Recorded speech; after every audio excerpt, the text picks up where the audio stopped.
मुझे heart attack आया था 7 मई को, जिसके बाद मैंने इन्हें अपने आप को ग्वालियर में दिखवाया, जहाँ की डॉक्टरों ने कहा कि एंजियोप्लास्टी होनी है। तो एंजियोप्लास्टी होनी है तो इस बात को लेकर घबराहट हुई, तो घर वाले तैयार थे, लेकिन चूँकि मैंने पहले से इनका डॉक्टर साहब का नाम सुना था, पाटिल साहब का, कि यहाँ सटाना में इलाज होता है। जब हमने सर्च किया, तो वो सटाना की जगह ये नेक्टर हॉस्पिटल में ज्ञात हुआ, तब हम यहाँ आए। तो हम यहाँ आए तो हमें समुचित रूप से डॉक्टर साहब से बात हुई, तो हमने उन्हें अपनी एंजियोग्राफी की रिपोर्ट दिखाई।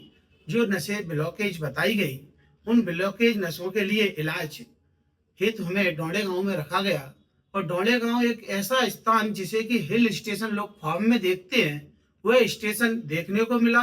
वहाँ किसी भी मरीज को किसी भी प्रकार से एक दूसरे से संपर्क में रहने की भी आवश्यकता नहीं। कमरे में एकांत रहने के लिए, आराम करने के लिए, अपना समुचित मेडिसिन खाने के लिए भी बार बार वहाँ का नर्स का आना और बार बार ये पूछना कि भैया आपने मेडिसिन ली।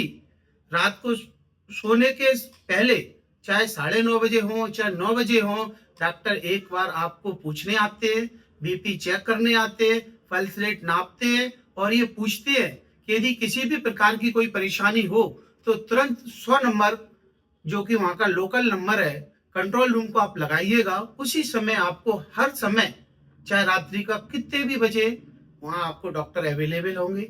ये ऐसी जो समुचित प्रक्रिया रही, जो मैंने वहाँ रह करके देखी, ये एक अद्भुत नज़ारे के रूप में रहा।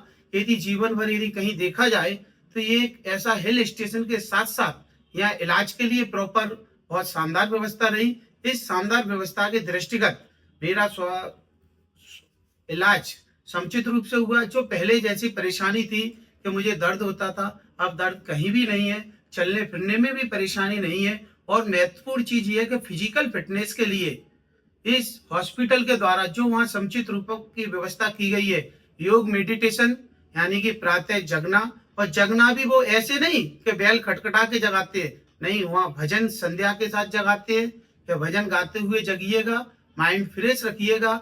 फिर उसके बाद 1 घंटे विजिट डॉक्टर साहब आते हैं रूम पे, चेकअप करते हैं। फिर 8 बजे नाश्ते के लिए जब हम जाते हैं, नाश्ता भी ऐसा नहीं है कि कोई किसी प्रकार से कमी रहती हो, नाश्ता भी बहुत समुचित रूप से मिलता है। जितना भी मन हो, जिसका भी जितना मन हो, वो खा सकते हैं। फिर उसके बाद ईसीपी की प्रक्रिया होती है। ईसीपी की प्रक्रिया एक ऐसी प्रक्रिया देखने को पहली बार मिली कि यहाँ पैरों में जिसमें किसी को कोई ऐंठन होती थी, दर्द होता था, उसमें भी समुचित रूप से फायदा हुआ। और ईसीपी के लिए भी एक ऐसा निर्धारित समय नहीं था, जिस दिन बोतल लगती थी उस दिन सुबह हो जाती थी, और जिस दिन बोतल किसी अन्य भाई को लगती थी उनकी सुबह होती थी। वो कभी भी किसी भी समय बुला लेते थे।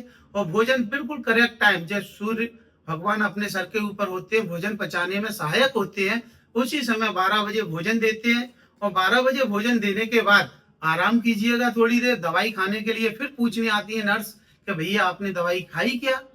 उसके बाद आराम करते हैं और 4 बजे फिर से चाय के लिए बुलाया जाता है, अलाउंस होता है। आप समुचित रूप से वहां पहुंच के चाय पीते हैं, बिस्किट भी देते हैं।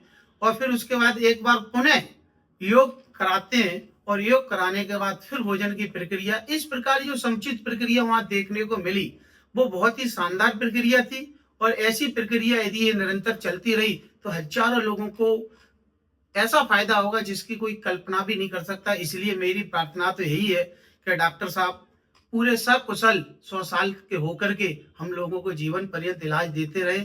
इस बहाने हम जैसे कई भाइयों को सुखद परिणाम मिलेगा। इसके लिए मैं उनको कोट कोट बारंबार प्रणाम करता हूँ और बहुत बहुत धन्यवाद देता हूँ कि आप जुग जुग जियो हजारों साल, और आप हमारा समुचित इलाज हम जैसे भाइयों का करते रहें। धन्यवाद।